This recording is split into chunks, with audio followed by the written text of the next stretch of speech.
Voltamos para o segundo bloco do nosso programa e estamos conversando sobre sistema eleitoral e democracia com o corregedor do TRE de Santa Catarina, Luiz César Medeiros.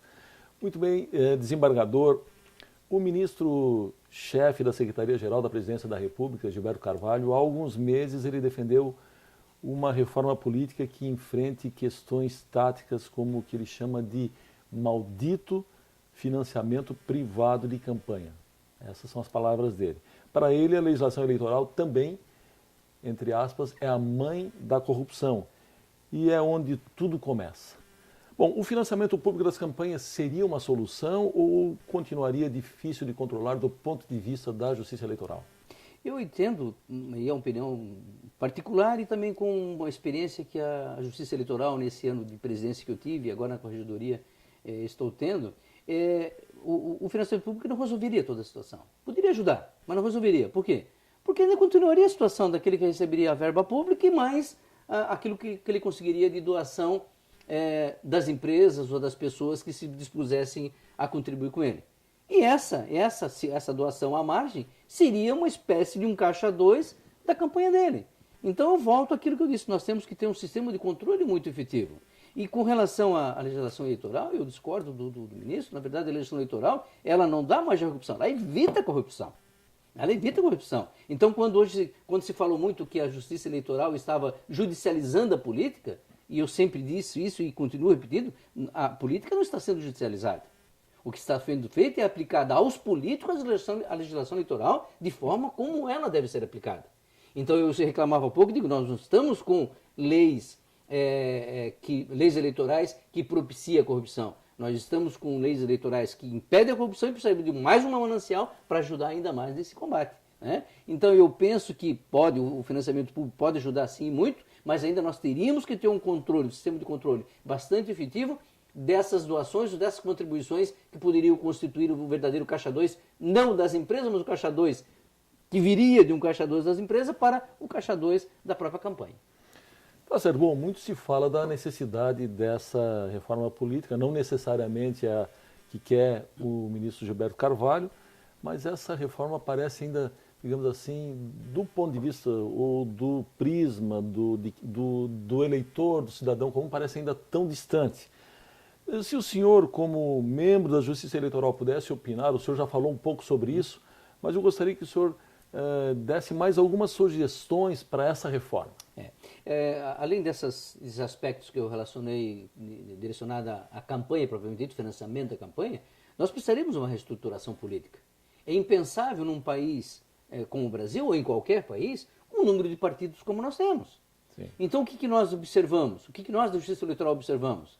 E não podemos fazer nada, porque daí sim, nesse aspecto a legislação é falha ao permitir isso. E talvez até a interpretação que se deu nos tribunais superiores a respeito da possibilidade desses pequenos partidos, eles chamam de partidos nanicos, terem lugar. O que se vê é a mercantilização desse partido.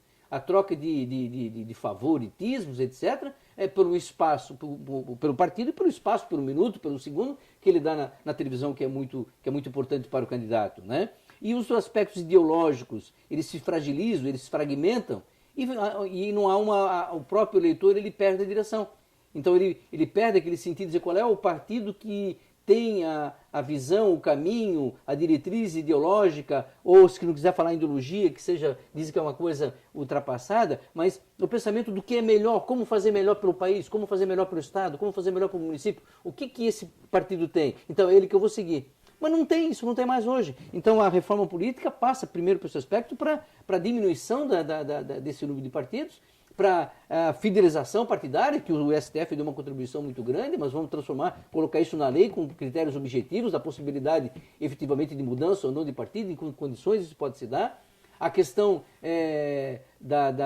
das coligações, tanto para a majoritária, mas principalmente na proporcional. Será que isso representa um bem por aí? Será que essas coligações elas acabam atendendo mais o interesse do eleitor, que na verdade é o cidadão, em razão disso, da própria sociedade como um todo, ou está atendendo aos interesses particulares das pessoas que se coligam? Né? Então a reforma política passa exatamente por tudo, com o conjunto dessas reflexões. E será que os políticos param para refletir isso? Né? Então essa é a questão. Bom, a Justiça Eleitoral geralmente condena candidatos que praticaram irregularidades ou receberam doações não declaradas. A pergunta não deveria aumentar também o cerco para o outro lado da corrupção, ou seja, o corruptor que financia campanhas em busca de benefícios particulares. O que falta aí para que isso aconteça? Não tenho dúvida nenhuma sobre isso, que nós temos que atacar esse crime. Hoje nós temos um instrumento, por exemplo, não na lei eleitoral propriamente dita, mas na justiça comum, que é a lei 8.429/92, que é a lei de probidade administrativa.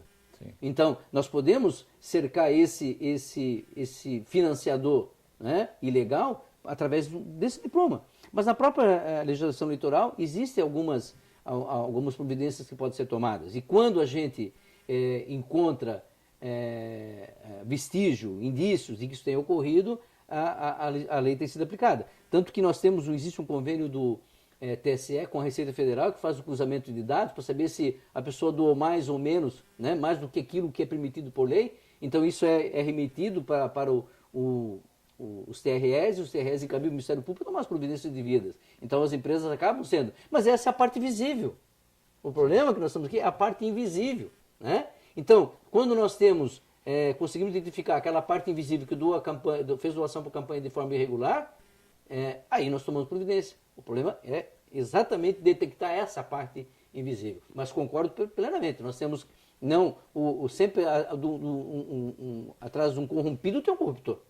Claro. Como é um crime de mão dupla, os dois têm que ser punidos, têm que receber as sanções legais, senão não avançamos. Já dá para avaliar o impacto que a lei da ficha limpa produziu nesse modelo democrático de poder que nós estamos vivendo? Dá.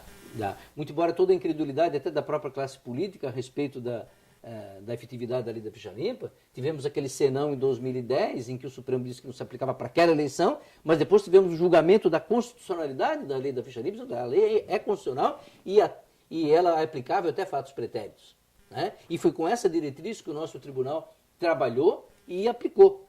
E isso dava para sentir, está dando para sentir, que já está havendo uma preocupação maior com os partidos políticos na hora de escolher os seus candidatos, né? E do próprio eleitor de cobrar dos seus candidatos. É verdade que muitas vezes o fato de o candidato ter lá um passado, alguma coisa, ele acaba tendo muito carisma e acaba sendo eleito. Mas o fato é que a população já tem esses instrumentos de avaliação. Se não toda a população, mas um segmento da população mais esclarecida, ela tem essa possibilidade de pressionar através das redes sociais, etc., na busca de um aprimoramento do processo democrático. Então a lei da ficha limpa, sob todos os aspectos, foi altamente positiva para o aprimoramento do processo democrático. Muito bem, nós precisamos chamar mais um rápido intervalo, nós voltamos em seguida, só um instante.